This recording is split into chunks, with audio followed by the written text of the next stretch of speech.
Graça e paz. Não há crente estéril na obra de Deus. É sobre este assunto que eu quero falar com você neste momento, que espero esteja transcorrendo muito bem para você, e que o Senhor possa falar ao seu coração nesta noite. Amado, não há esterilidade no reino de Deus. Você pode ficar absolutamente certo disso. Não há esterilidade no reino de Deus. Por isso, todo crente é frutífero. O Senhor Jesus nos enviou para fazer discípulos. E Ele nos enviou no nome dEle, como representante dEle, ou representantes dEle, portanto. Quando nós vamos, é Ele indo através de nós. E então nós vamos no poder dEle, no poder do Todo-Poderoso. Uma vez que este poder, o poder do enviado, já está no crente, o que precisamos é de disposição para o serviço. Havendo disposição para o serviço, não haverá fracasso, mas abundante frutificação. Sobre isso, veja o que diz o Salmo 126, versículos 5 e 6. Os que com lágrimas semeiam, com júbilo ceifarão. Quem sai andando e chorando enquanto semeia, voltará com júbilo, trazendo os seus feixes. Aqui não está falando na possibilidade de fracasso. Isso aqui não é mencionado, ao contrário diz, se você semear com empenho, com dedicação, é isso que significa semear com lágrimas, semear com amor a Deus e amor ao próximo. Então você vai ceifar, vai colher com alegria, com júbilo. Quem sai andando e chorando enquanto semeia, voltará com júbilo trazendo os seus feixes. Feixes de almas alcançadas para o Senhor. Não há esterilidade no reino de Deus. O que falta à maioria dos filhos de Deus, então, que se dedicam à pregação do reino de Deus e não são frutíferos, o que é que está faltando? Vejamos o que está faltando. Em primeiro lugar, é necessário entender que Deus não está interessado na obra que eu e você fazemos para Ele. Ele está interessado na obra que Ele faz através de nós.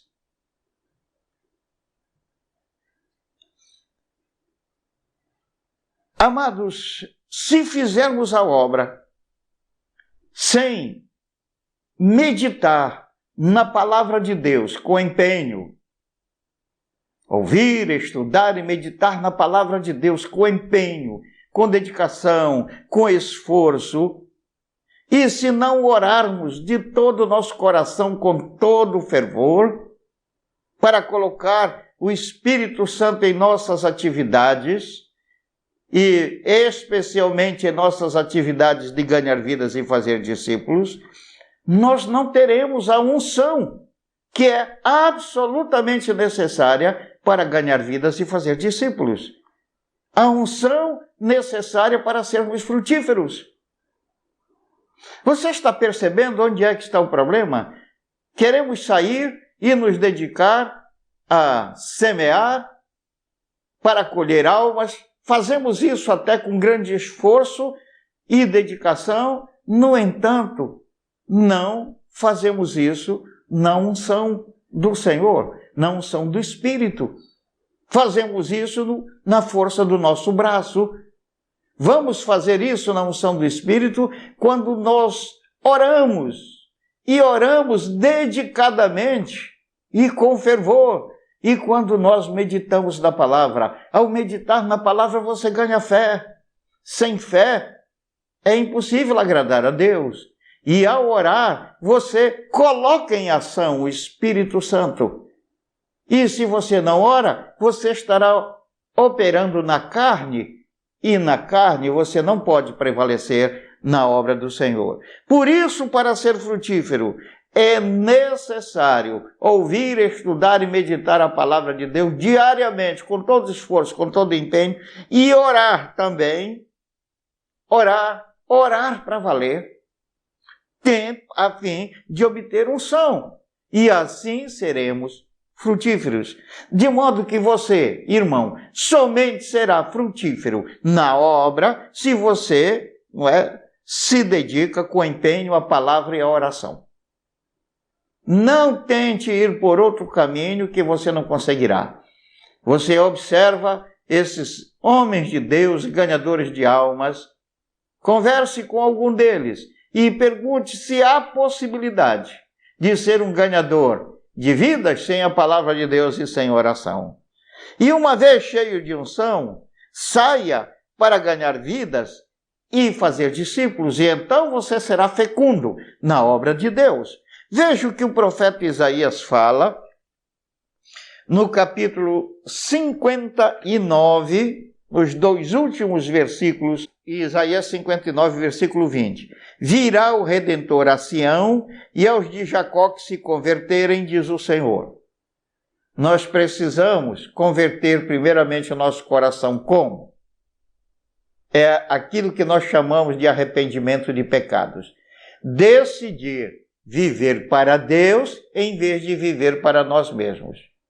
Foi o maligno ali no paraíso que, através da árvore do conhecimento do bem e do mal, levou Adão e Eva a viverem para si mesmos e não para Deus.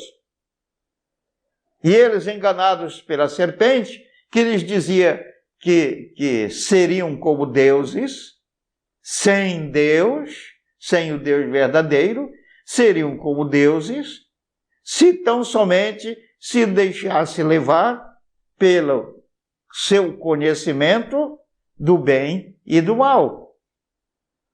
Então, eles procuraram, Adão e Eva, a viver para si mesmos em vez de viver para Deus, e Deus disse, então não tem por que vocês permanecerem aqui na minha provisão abundante que eu criei para vocês no paraíso, e vocês decidiram se apartar de mim, porque aquele a quem obedecemos, a esse servimos, e esse é o Senhor de nossas vidas.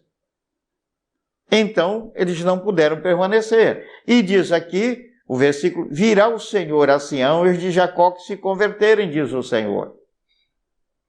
Quanto a mim, esta é a minha aliança com eles, diz o Senhor. A aliança que ele vai fazer com aqueles que se convertem, com aqueles que decidem viver para Deus e não para si mesmos. Viver para si mesmo não significa que você vai agora sair do seu emprego, ou você, minha irmã, que é dona de casa, abandonar seus afazeres domésticos. Não é isso. O que você vai fazer é que tudo aquilo que você fizer aqui na terra, você deve ter a intenção de glorificar a Deus com isso. Glorificar a Deus ganhando vidas e fazendo discípulos. Lá no seu trabalho, entre aspas, secular, ali você vai dar bom testemunho, ser um bom colega, servir em submissão às suas autoridades ali e dirigir aqueles que estiverem embaixo da sua autoridade com amor, com amizade para com eles, e então, vivendo desta maneira, dando este testemunho, você poderá ganhá-los para Cristo e edificar a vida deles com a palavra do Senhor. Então, de modo que se converter significa decidir viver para Deus e não para você mesmo. Agora, quanto a mim, esta é a minha aliança com eles, diz o Senhor. Vamos ver qual é a aliança que ele faz com o que se converte. O meu espírito que está sobre ti sobre ti, Isaías, e as minhas palavras que pus na tua boca não se apartarão dela, nem da de teus filhos, nem da dos filhos de teus filhos, não se apartarão desde agora e para todo sempre, diz o Senhor. Olha só, Deus disse a Isaías, o Espírito que está sobre ti eu coloco neles, o Espírito de Deus, o Espírito Santo. E as minhas palavras que eu coloquei também não se apartarão deles. Estarão no seu coração e na sua boca o tempo inteiro, para viver e para pregar a palavra. Se vivermos e pregarmos a palavra, resplandeceremos a luz de Cristo. É assim que resplandecemos a luz de Cristo, quando vivemos e pregamos a palavra que Deus coloca em nosso coração e em nossa boca. Capítulo 60. Dispõe-te. Agora o que é que diz o Senhor? Então agora tem disposição. Disposição. Dispõe-te, resplandece.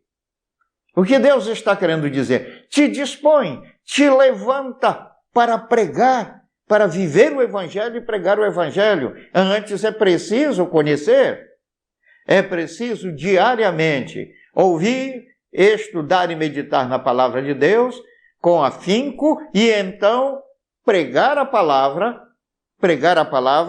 com oração, na unção de Deus, depois de resplandecer, estando resplandecendo a palavra no seu viver. Como é que você resplandece? Vivendo o Evangelho e pregando o Evangelho. E aí o que acontece? Dispõe-te e resplandece, porque vem a tua luz. Então Deus vai dar sabedoria a você para pregar a palavra. Muitas vezes você sabe 3 versículos da Bíblia. É um novo convertido e, no entanto, pessoas cheias de canudos universitários, quando vem conversar com você, você com aqueles 3 versículos detona com o argumento deles. Dispõe-te e resplandece, porque vem a tua luz e a glória do Senhor nasce sobre ti. Qual é a glória do Senhor? É aquilo que está em Gênesis 1:26. Sermos semelhantes ao Senhor, resplandecermos a imagem de Cristo e sermos semelhantes ao Senhor. O poder de Deus vem a nós, a glória do Senhor vem a nós, as bênçãos de Deus vêm a nós. Versículo 2 diz, porque eis que as trevas cobrem a terra e a escuridão os povos. As pessoas não enxergam um palmo diante do nariz, porque não tem Deus. Elas não sabem que suas desgraças são decorrentes de seus pecados, não sabem disso. Pensam que as desgraças, as maldições que lhes acontecem, são resultados de seu azar. Eu tive azar, me faltou sorte, eu nasci pobre, eu nasci desse jeito ou daquele jeito. Não, não é verdade. As trevas cobrem a terra e a escuridão cobre os povos, mas sobre ti aparece resplendente o Senhor e a sua glória se vê sobre ti. E de repente a sabedoria de Deus, a graça de Deus vem sobre a sua vida e você tem poderosa argumentação na palavra de Deus para desmontar qualquer esquema da escuridão, das trevas. As nações se encaminham para a tua luz e os reis para o resplendor que te nasceu. Você prega o Evangelho, alcança algumas pessoas, mas de repente começa a chegar gente de todo lado, gente que você nunca viu, que você nunca conheceu, que você nunca soube da existência deles. Então, começam a se aproximar de você. Reis, está falando aqui de pessoas importantes na sociedade, porque começam a ver em você uma luz diferente daquela luz do mundo, uma luz que realmente produz resultado benéfico, abençoado para a vida. E então você passa a viver num resplendor diferente. Veja o versículo 4. Levanta em redor os olhos e vê. Todos estes se ajuntam e vêm ter contigo. Aí as multidões começam a vir. Teus filhos chegam de longe e tuas filhas são trazidas nos braços. Então o verás e serás radiante de alegria. O teu coração estremecerá e se deleitará de júbilo. Porque a abundância do mar se tornará a ti. A abundância do mar é povo. Mar, muitas vezes, é uma palavra utilizada na Bíblia para significar povo. A abundância do mar se tornará a ti, e a riqueza das nações virão a ter contigo. A riqueza das nações que você conquistar, nações espirituais, virão a ter com você. Eu vou deixar para um dever de casa. Leia todo este capítulo 60 do livro do profeta Isaías. Ele todo trata de bênçãos para aquele que se dispõe a pregar o Evangelho e a viver o Evangelho e a pregar o Evangelho. Você somente será infrutífero se você for negligente. Porém, se você quiser ganhar uma grande nação espiritual para Cristo, em você está o poder. Você só precisa acioná-lo. Somente para confirmar, leia comigo o seguinte, para você ver como acionar esse poder que há em você. No Salmo número 2, versículo 6 diz assim: eu, porém, é o Senhor, nosso Deus, nosso Pai que está dizendo isso, eu, porém, constituí o meu rei sobre o meu santo monte Sião. Está falando do Senhor Jesus Cristo. E o Senhor Jesus Cristo, tudo que Ele conquistou para nós. Ele se deu a nós com tudo que Ele é e tudo que Ele tem. De modo que se Ele foi constituído rei, nós também podemos ser constituídos reis. É por isso que quando Ele vier, no livro de Apocalipse está escrito, que na coxa dele vem Rei dos Reis e Senhor dos Senhores.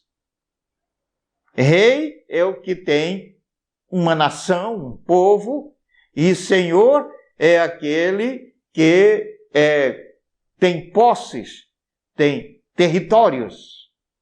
Esse é o Senhor. Então Deus diz: eu constitui o meu rei no meu santo monte Sião. O que é o santo monte Sião? O monte Sião é um símbolo de guerra espiritual. Você pode ver aqui comigo no livro do profeta Obadias. É um livro que só tem um capítulo. E observe o versículo 17. Mas no monte Sião, como eu disse, Sião é guerra, simboliza guerra espiritual. Mas no monte Sião haverá livramento. Quando você guerreia espiritualmente, guerreia ouvindo, estudando e meditando a palavra e orando, procurando ganhar vidas e fazer discípulos, é essa a nossa guerra, haverá livramento. O livramento ele quer de todo o mal. Ao fazer isso, Deus te livra do mal. O monte será santo, você é santificado. Na guerra espiritual você é santificado. Você não precisa entrar em luta contra o pecado, porque você jamais vai vencer. Só quem vence o pecado é o Senhor Jesus Cristo. Além do que o pecado todo seu, todos os seus pecados já foram vencidos na cruz. Você está lidando com o inimigo já vencido. Então, mas ao orar e ao meditar, ao ganhar vida e fazer discípulos, você está na guerra se você realmente está guerreando de todo o seu coração. E então, o que é que você vai ganhar? Primeira coisa, você ganha santidade. Segunda coisa, e os da casa de Jacó possuirão as suas herdades.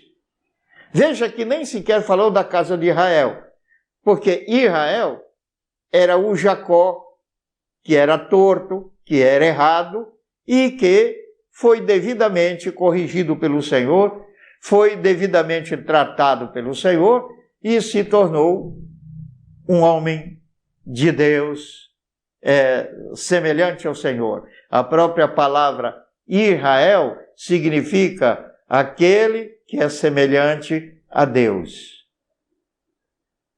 Então, Israel significa isso, a palavra Israel. Aquele que é semelhante a Deus.